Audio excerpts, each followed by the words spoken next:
Sri Har Gobind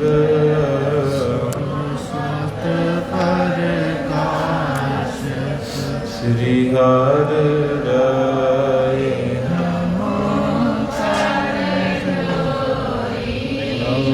Namokar Sri Har Krishna Teg Bahadur Kirpala Param Kirpala Sri Guru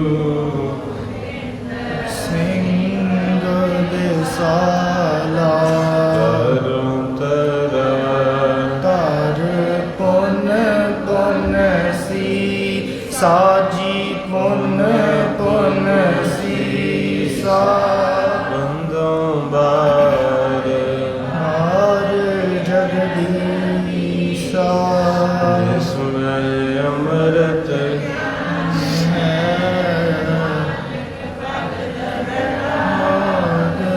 Sri Guru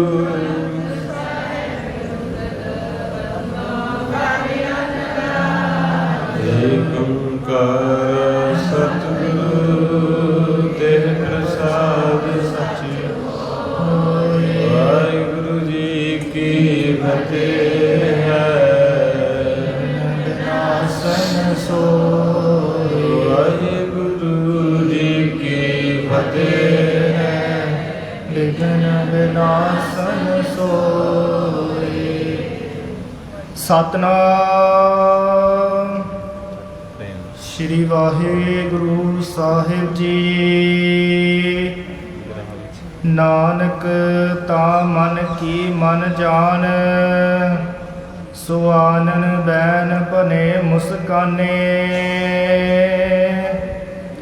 ਧੀਰ ਸਰੀਰ ਧਰੈ ਨਹਿ ਤੂੰ ਪਰ ਮੈਂ ਬਰ ਹੇਰਹੋਂ ਜਾ ਮਰਦਾਨੇ ਵਾਹਿਗੁਰੂ ਜੀ ਕਾ ਖਾਲਸਾ ਵਾਹਿਗੁਰੂ ਜੀ ਕੀ ਫਤਿਹ ਗੁਰੂ ਪਿਆਰੀ ਸਾਰੀ ਸਾਧ ਸੰਗਤ ਜੀਓ ਆਪ ਵਡਭਾਗੀ ਹੋ ਜਿਨ੍ਹਾਂ ਨੇ ਗੁਰੂ ਸਾਹਿਬ ਜੀ ਦੇ ਦਰਸ਼ਨ ਦੀਦਾਰ ਕੀਤੇ ਸਵਾਸਾਂ ਦੀ ਘੜੀ ਨੂੰ ਸੰਭਲਾ ਕੀਤਾ ਹੈ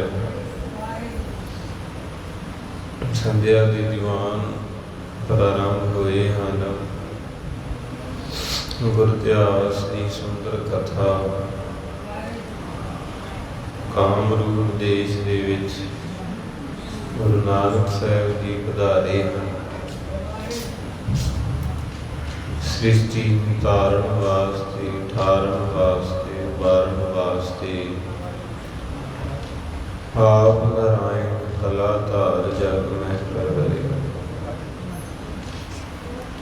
ਸ੍ਰੀ ਪਰਮੇਸ਼ਰ ਜੀ ਆਪ ਆਏ ਇਸ ਸੜਦੀ ਹੋਈ ਲੁਕਾਈ ਨੂੰ ਠੰਡ ਦੇਣ ਵਾਸਤੇ ਹਨੇਰੇ ਦੇ ਵਿੱਚ ਭਟਕਦੇ ਹੋਏ ਜੀਵਾਂ ਨੂੰ ਰਸਤਾ ਦਿਖਾਉਣ ਵਾਸਤੇ ਸੋ ਮਹਾਰਾਜ ਜੀ ਦੀਆਂ ਪਾਵਨ ਪਵਿੱਤਰ ਬਖਸ਼ਿਸ਼ਾਂ ਦਿਆਲਤਾ ਗੁਰੂ ਸਾਹਿਬ ਜੀ ਜਿਨ੍ਹਾਂ ਸੰਗਤਾਂ ਨੇ ਵਚਨ ਕਮਾਏ ਹੈ ਉਹਨਾਂ ਨੂੰ ਗੁਰੂ ਸਾਹਿਬ ਦਾ ਪਿਆਰ ਨਸੀਬ ਹੁੰਦਾ ਹੈ ਜਿਸ ਤਰ੍ਹਾਂ ਜਿਨ੍ਹਾਂ ਬੱਚਿਆਂ ਨੇ ਮਾਂ ਪਿਓ ਦੇ ਬਚਨ ਕਮਾਏ ਉਹਨਾਂ ਨੂੰ ਅਸੀਸਾਂ ਮਿਲਦੀਆਂ ਗੁਰੂ ਗ੍ਰੰਥ ਸਾਹਿਬ ਜੀ ਪੜ੍ਹਨ ਦਾ ਵਿਸ਼ਾ ਨਹੀਂ ਹੈ ਮੰਨਣ ਦਾ ਵਿਸ਼ਾ ਹੈ ਅਸੀਂ ਸਾਰਿਆਂ ਨੇ ਜ਼ੋਰ ਲਾਇਆ ਪੜ੍ਹਨ ਤੇ ਰਾਗੀ ਵੀ ਪੜ੍ਹੀ ਜਾਂਦਾ ਹੈ ਕਥਾਵਾਚ ਪੜ੍ਹੀ ਜਾਂਦਾ ਹੈ ਪਾਠੀ ਸਿੰਘ ਪੜ੍ਹੀ ਜਾਂਦੇ ਆ ਲੋਕੀ ਪਾਠ ਕਰਾਈ ਜਾਂਦੇ ਪੜ੍ਹਨ ਦਾ ਵਿਸ਼ਾ ਨਹੀਂ ਹੈ ਇਹ ਮੰਨਣ ਦਾ ਵਿਸ਼ਾ ਹੈ ਸਮਝਣ ਦਾ ਵਿਸ਼ਾ ਹੈ ਜਿਨ ਪ੍ਰੇਮ ਕੀਓ ਤੇ ਨਹੀਂ ਪ੍ਰਭ ਪਾਇਆ ਆਓ ਕੋਈ ਸਮਾਂ ਕਾਗਤਾ ਬਣਾਈਏ ਜੀ ਏਕ ਓੰਕਾਰ ਇੱਕ ਓੰਕਾਰ ਸਤਿਨਾਮ